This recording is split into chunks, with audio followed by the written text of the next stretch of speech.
Hey guys, welcome back to Notestudy. This is your educator Arindam Dutta.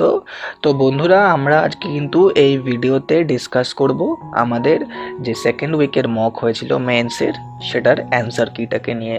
তো প্রথমেই আমরা দেখছি কি বায়োলজি পোর্শনটা রয়েছে, তো সেটাকে কিন্তু খুব একটা অ্যানালাইসিস করার দরকার নেই, জাস্ট আমরা অ্যান্সারগুলোকে একবার দেখে নেব। তো part of the chromosome that prevents cancer, that is telomere. The nature of ribosome in a prokaryotic cell, it's a 70S, এই প্রকৃতির কিন্তু হয়। এরপরে আমরা আসছে who discovered the cell, Robert Hooke.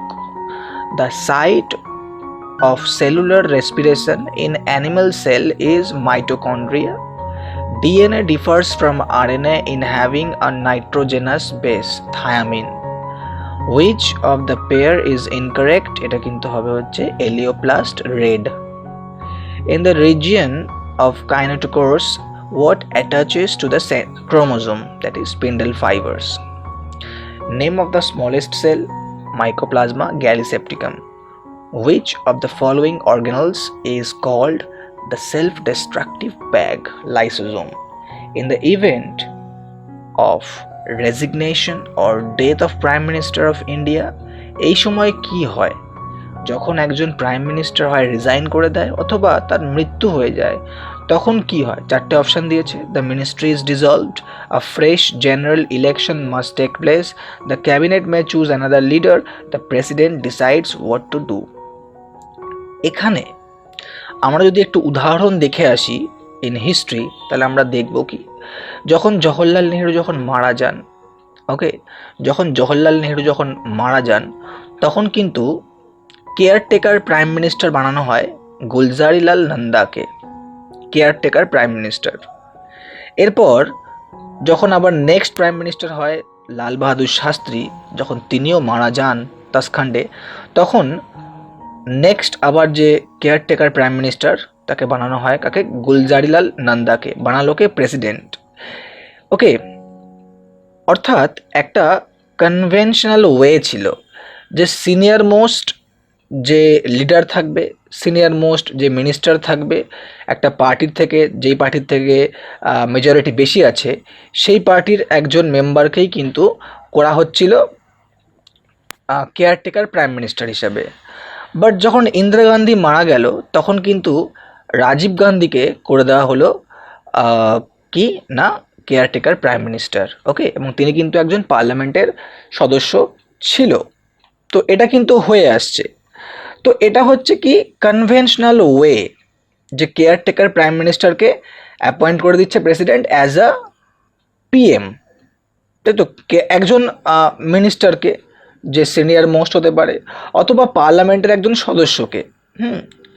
But যে নিয়মটা সংবিধানে বলা আছে, ওকে, সেখানে কি কি হবে, যখনই সবার ফার্স্টে একজন প্রাইম মিনিস্টারের ডেথ হয়ে যাবে অথবা রেজিগনেশন হবে, তখনই কিন্তু মিনিস্ট্রি আগে ডিসলভড হবে।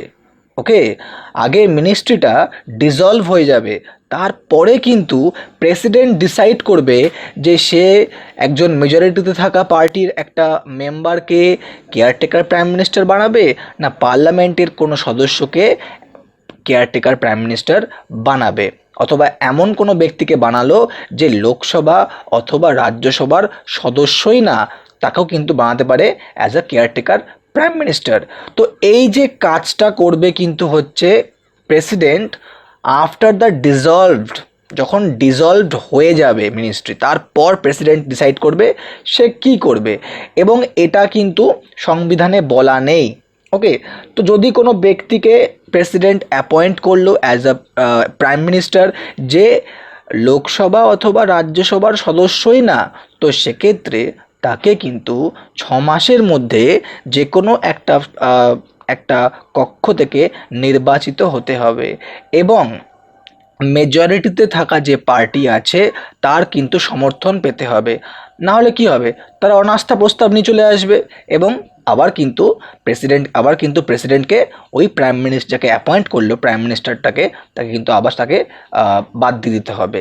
তো এটাই কিন্তু হয়। তাহলে এটা কিন্তু হচ্ছে প্রসিডিওর, যে ফার্স্ট কী হবে, যে মিনিস্ট্রি ডিসলভ হয়ে যাবে, তারপর প্রেসিডেন্ট চুজ করবে যে সে একজন কেয়ারটেকার প্রাইম মিনিস্টার বানাবে, মেজরিটিতে থাকা একজন সদস্যকে, যে মেজরিটিতে আছে একটা পার্টিতে, অথবা এমন একজন ব্যক্তিকে যে লোকসভা অথবা রাজ্যসভার মেম্বারই না, অথবা পার্লামেন্টের একজন কোনো মেম্বার। ওকে, বোঝা গেল? তাহলে আমরা আসছি আমাদের next. The prime minister is elected by the Lok Sabha, elected by the parliament, appointed by the president হবে এটা। আর 4 নম্বর কি, nominated by the party enjoying a majority in the Lok Sabha. তো প্রাইম মিনিস্টার সম্পর্কে যেটা সংবিধানে বলা হয়েছে যে তিনি কিন্তু অ্যাপয়েন্টেড হন বাই দ্য প্রেসিডেন্ট। তাহলে অপশান যে আর যে 3টে অপশান দেওয়া আছে দেখবেই না, প্রেসিডেন্টই কিন্তু অ্যাপয়েন্ট করে। এরপরে আসছি, the salary and perquisite of the PM of India are decided by the parliament. The first prime minister from south India PV Narasimha Rao. অনেকে আবার দেবেগৌড়া ভেবে থাকে, বাট দেবেগৌড়া ফার্স্ট ছিলেন না। পিভি নরসিমহা রাও প্রথম ব্যক্তি যিনি সাউথ ইন্ডিয়া থেকে বিলং করতেন, এবং তারপরে হচ্ছে কিন্তু এইচ.ডি. দেবেগৌড়া। এরপর আমরা আসছি, the minister shall hold office during the pleasure of the president says in article 75B-তে কিন্তু। The first non Congress prime minister was elected during 1977। কে ছিল? ভিপি সিং কিন্তু গভর্নমেন্ট। এরপর আমরা দেখছি, after approval by both houses of parliament the proclamation of emergency issued by the president shall be valid. Option C কিন্তু হবে, যে an indefinite period if both houses of parliament approve the proclamation after every 6 month.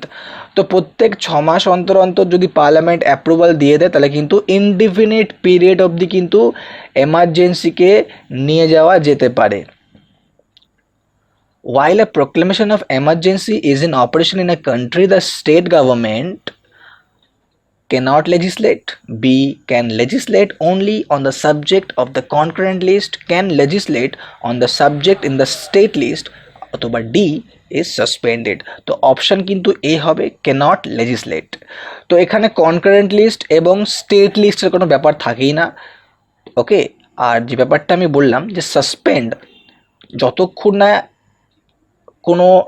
কোনো একটা রাজ্যে যখন রাষ্ট্রপতির শাসন জারি করা হয়, তখন পার্লামেন্ট যতক্ষণ না অ্যাপ্রুভাল না দিচ্ছে ততক্ষণ কিন্তু সেই রাজ্যের যে গভর্নমেন্ট রয়েছে তাকে সাসপেন্ড করতে পারে না রাষ্ট্রপতি। আগে এটা হতো, বাট আফটার 1993 যখন বোম্বে হাইকোর্ট একটা ডিসিশন দেয় তখন কিন্তু আর এটা পসিবল হয় না। তাহলে যেটা হবে সেটা কি না, ক্যানট লেজিসলেট। 18তে আমরা আসছি, which is not a correct statement regarding financial emergency. এখানে অপশান সি এবং অপশান ডিটা একই পড়ে গেছে ভুল করে, এখানে ক্যানট হবে, অপশান ডিতে ক্যানট হবে। ওকে, তো যারা যারা সি এবং ডিতে ক্লিক করেছো তারা ফুল মার্কসই পাবে, কারণ দুটো অপশানই কিন্তু এখানে সঠিক। President can suspend the normal allocation of revenue. এখানে কি বলেছে যে কোনটা কারেক্ট স্টেটমেন্ট না, তো এখানে president can suspend the normal allocation of revenue. আমরা কি দেখি যে কেন্দ্র এবং রাজ্যের মধ্যে কিন্তু রাজস্বের বন্টন হয়, রাইট? তো এখানে প্রেসিডেন্ট সাসপেন্ড করতে পারবে নর্মাল অ্যালোকেশন অফ রেভিনিউকে, কিন্তু এটা করা যায় না। কারণ দেখো, প্রেসিডেন্ট কি করতে পারেন, যখন ফিনান্সিয়াল এমার্জেন্সি ঘোষণা হয়ে গেল, সেন্টার এবং স্টেট, সেন্টার ডিসিশন নেবে, নট প্রেসিডেন্ট। প্রেসিডেন্ট কি করবে এখানে, প্রেসিডেন্ট যে সমস্ত সার্ভিসগুলো আছে সেন্টার এবং স্টেটে, ওকে, তাদের সার্ভিসে যে সমস্ত ব্যক্তিরা কর্মরত তাদের স্যালারি অ্যালাউন্সেসকে কমাতে পারে, কিন্তু রাজ্যকে কত টাকা দিতে হবে, অ্যালোকেশন অফ রেভিনিউ কিভাবে হবে, এটা কিন্তু প্রেসিডেন্ট ডিসাইডস করে না। তাই জন্য কিন্তু president can suspend the normal allocation of revenue, এটা কিন্তু ভুল answer. The first national emergency was declared in India in 1962-তে, কিন্তু যখন আমাদের ইন্ডিয়া চায়না যখন যুদ্ধ বাধে। Through which amendment act internal disturbance was replaced by armed rebellion where national emergency could be declared? তো এটা কিন্তু 44th অ্যামেন্ডমেন্ট অ্যাক্ট, তার মাধ্যমে কিন্তু ইন্টারনাল ডিস্টারবেন্সকে রিপ্লেস করে দেওয়া হলো বাই আর্মড রেবেলিয়ন। আগে কি হতো, ইন্টারনাল ডিস্টারবেন্স। এবার ইন্টারনাল ডিস্টারবেন্সের ডেফিনেশন কি, এটা কিন্তু ধোঁয়াশা রয়েছে। ধরো একটা রাজ্যের মধ্যে কিছু ক্যাওয়াস হচ্ছে বা একটা নির্দিষ্ট অঞ্চলে কিছু ঝামেলা হচ্ছে, সাপোজ এই যে দিল্লি রায়ট হয়ে গেল, দিল্লিতে যে ঝামেলাটা হয়ে গেল রিসেন্টলি, তো এটাও তো এক প্রকারের ইন্টারনাল ডিস্টারবেন্সই, যে আমাদের আভ্যন্তরীণ কিছু ঝামেলা হচ্ছে। তো এই সমস্ত ছোট ছোট ইস্যুগুলোকে লজিক দেখিয়ে ন্যাশনাল এমার্জেন্সি ঘোষণা করে দেওয়া হচ্ছে। ভাবতে পারছো ন্যাশনাল এমার্জেন্সি কতটা বড় একটা জিনিস। তো এই যাতে ন্যাশনাল এমার্জেন্সির গ্রাউন্ডটাকে অপব্যবহার না করা হয়, সে কারণেই কিন্তু ইন্টারনাল ডিস্টারবেন্সকে রিপ্লেস করা হলো আর্মড রেভিলিয়ন। যে যদি সশস্ত্র আন্দোলন হয় যেখানে প্রত্যেকে হাতে অস্ত্র তুলে নিয়েছে, ওয়েদার ইটস বন্দুক হোক, তরোয়াল হোক, যা হোক, সেটা অস্ত্র হতে হবে, তো সেক্ষেত্রেই কিন্তু ন্যাশনাল এমার্জেন্সিকে ডিক্লেয়ার করা যাবে। এবং মনে রাখবে 75-এ যখন ন্যাশনাল এমার্জেন্সি ঘোষণা করা হলো, তখন কিন্তু না ভারত পাকিস্তান যুদ্ধ চলছিল, না ইন্ডিয়া চায়না যুদ্ধ চলছিল, বাট তখন কিন্তু কংগ্রেস গভর্নমেন্ট কিন্তু এই লজিক দেখিয়ে, ইন্টারনাল ডিস্টারবেন্স যেহেতু কনস্টিটিউশনে উল্লেখ করে দেওয়া আছে, তো এই লজিক দেখিয়ে কিন্তু তারা ন্যাশনাল এমার্জেন্সি ঘোষণা করে দিয়েছিল। ওকে, তো যাতে আর পরে এটা মিসইউজ না হয় সেজন্যই কিন্তু 44th অ্যামেন্ডমেন্টকে আনা হয় এবং এই যে ব্যাপারটা আছে এটাকে সংশোধন করা হয়। Navaratnas were the famous personalities associated with the court of Chandragupta দুই বা টু। তো চন্দ্রগুপ্ত দ্বিতীয়, তার সময়কালে কিন্তু 9খানা রত্ন ছিল। তোমরা জানো সবাই সেই রত্নগুলো কারা কারা। এরপর আমরা আসছি, the Gupta period marked a high watermark in the field of sculpture. অনেকে পেন্টিংও ভেবে থাকে, বাট না, পেন্টিং কিন্তু হবে না, স্কাল্পচার কিন্তু মেন গুপ্তা পিরিয়ডের সময়তে। Which of the statement regarding Samudragupta's conquest is incorrect? কোনটা ভুলের মধ্যে? দেখো আমি বি, সি আর ডি কে আগে বলে দিই। He the king of Ceylon paid tribute, একদম সত্যি কথা। The Malavas and Yadayas republics were compelled to accept Gupta supremacy, এটা সঠিক। He conquered 4 northern kingdoms around Delhi, এটাও সত্যি। বাট অপশন এটা যেটা বলা আছে কি, the tribal chief of central India and Deccan were defeated and accepted the suzerainty, তো এটা কিন্তু সঠিক না, এই কারণেই কিন্তু এটাকে আমরা দেখছি ইনকারেক্ট হিসাবে। তো অপশান কিন্তু এ কিন্তু এটা এই জন্য হবে। তো এগুলো কিন্তু হচ্ছে ডিপ নলেজ রাখতে হবে গুপ্তা পিরিয়ড সম্পর্কে, শুধুমাত্র এমসিকিউ ফরম্যাটগুলোকে মুখস্থ করলে হবে না, যেগুলো কিছু কিছু সেগমেন্ট থাকে যেগুলোকে বুঝতে হয় নিজে থেকে, যে এগুলোকেও পড়া দরকার, কারণ এখান দিয়েও কিন্তু কোয়েশ্চেন আসবে। যখন তুমি একটা গুপ্তা পিরিয়ড সম্পর্কে সমস্ত তথ্যটা নিজের কাছে রাখতে পারবে, তখনই কিন্তু এই ধরনের কোয়েশ্চেনকে তুমি অ্যানালাইজ করতে পারবে যে কোনটা ভুল এবং কোনটা সঠিক। এরপর আমরা আসছি, which of the following title was not adopted by Chandragupta two? তাহলে দেবগুপ্ত ছিল, বিক্রমাদিত্য ছিল, নরেন্দ্র চন্দ্রও ছিল, বাট সিংহচন্দ্র কিন্তু ছিল না চন্দ্রগুপ্ত টু এর title. What was the main item of import in the Gupta period? এটা কিন্তু হর্সেস। তো গুপ্তা পিরিয়ডের সময়তে কিন্তু ঘোড়া কিন্তু কি করা হতো, ইম্পোর্ট করা হতো। Which of the following planets is smaller in size than the Earth? তো এটা কি হবে, venous. The planet which is called the twin sister of the Earth is Venus. The outermost layer of the sun is called corona, এটাকে আবার কেউ corona virus ভেবো না। Which of the following star is also known as pulsar? তো এটা কিন্তু neutron star. এবং what is the time taken by the earth to complete one rotation on its axis? 23 ঘন্টা 56 মিনিট 4 সেকেন্ড। সময়টা কিন্তু মনে রাখবে, 24 ঘন্টায় কিন্তু একদিন হয় না,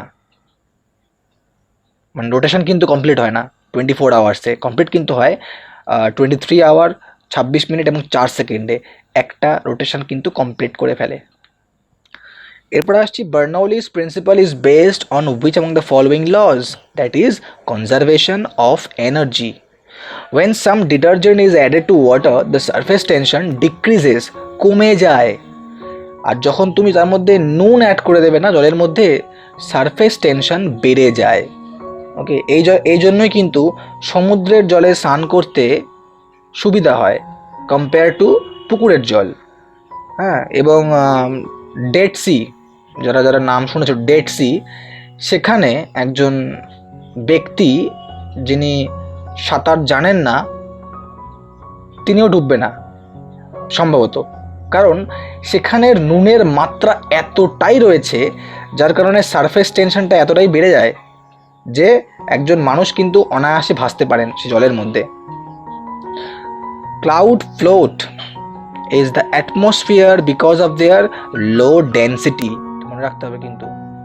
Water drops do not stick to the oily surface due to lack of adhesive force। কি হয় এই adhesive force, cohesive force, এটাও কিন্তু মন দিয়ে পড়বে।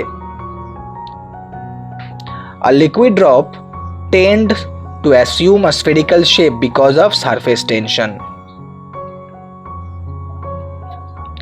A point object is placed at a distance 30 cm from a convex mirror of a local length 30 cm.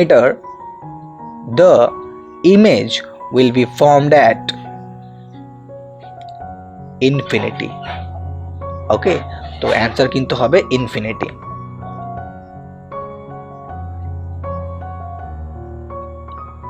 The blue color of water in the sea due to absorption of water color other colors except for blue by water molecules।